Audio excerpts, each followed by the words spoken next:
There's something about the night, the quiet, the shadows, the feeling that someone or something is watching. Tonight, I've got 5 stories that will make you second guess turning off the lights. So, sit back, stay alert, and listen closely, because you never know what might be lurking in the darkness. A few months ago, a man named Jason moved into a small suburban house. The neighborhood was quiet, peaceful, almost too quiet. But every night, around 2 a.m., strange noises came from the neighbor's attic. At first, he thought it was just the wind or a stray animal. But then the noises got worse, footsteps pacing back and forth, faint whispers, and sometimes a high-pitched laugh that sent shivers down his spine. Jason asked his neighbor once, a quiet old man, if he heard anything. The man smiled and said, "Oh, that? Don't worry about it." Jason tried to shrug it off, but curiosity gnawed at him. One night, he saw the attic window light up. Something compelled him to go over. The front door was unlocked, which was odd. He stepped inside, and the air smelled old and musty. As he crept up the stairs, he noticed photographs scattered on the floor, pictures of people sleeping, all taken without them noticing. His heart started racing. Suddenly, he felt a cold breath on his neck. He turned slowly, and there in the shadows a figure smiled, a tall, thin silhouette, completely still. Jason ran without looking back. When he got home, he found an envelope in his mailbox. Inside was a photograph of him sleeping. And ever since, the attic window is always lit at night, as if someone or something is waiting for him to return. Emily was driving home late one rainy night. The windshield wipers barely kept up with the downpour, and the road was almost empty. Then she saw her, a young girl standing at the side of the road, soaking wet, her dark hair plastered to her face.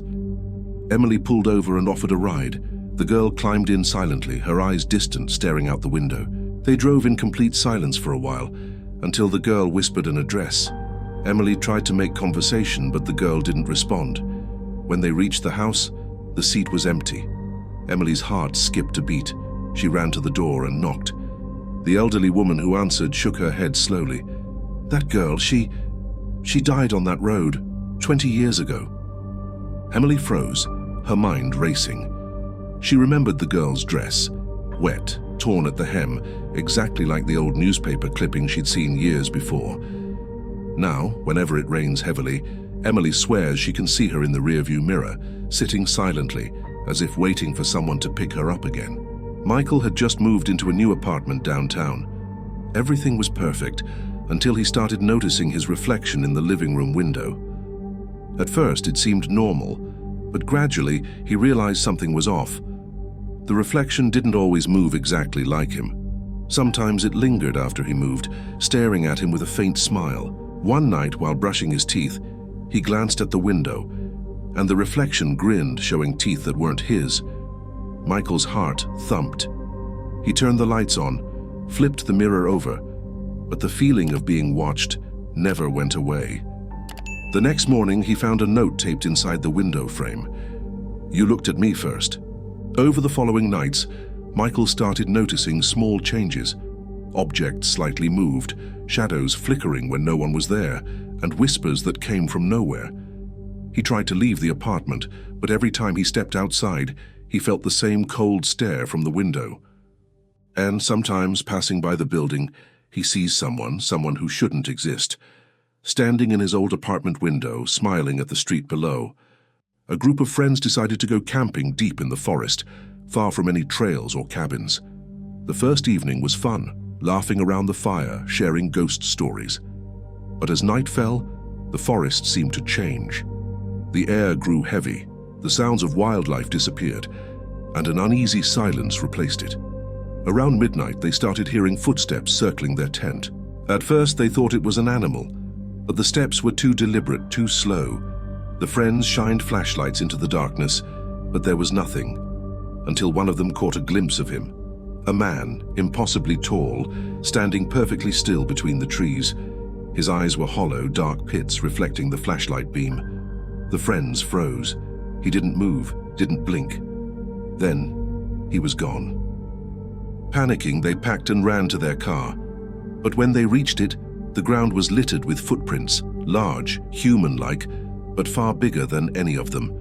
And in the rearview mirror, one friend swore he saw the man sitting silently in the back seat, even though the car was empty.